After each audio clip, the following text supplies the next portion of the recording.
Three Marietta High School students got a taste of the professional music world last week after earning a spot in a prestigious university jazz ensemble.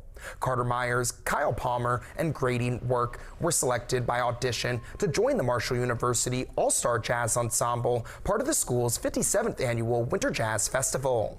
The three spent 3 days in Huntington, rehearsing, attending master classes with Grammy Award-winning saxophonist Roxy Koss, and performed as the opening act for the festival's closing concert.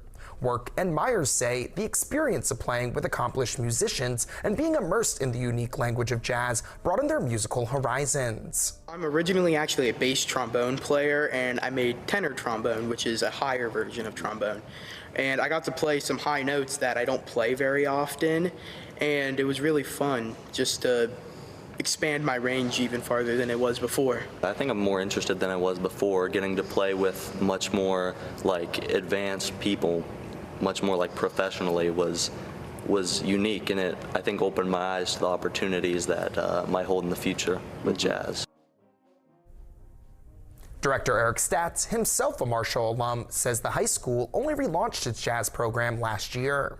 This is the first time students have participated in the prestigious Jazz Festival, and he hopes it won't be the last.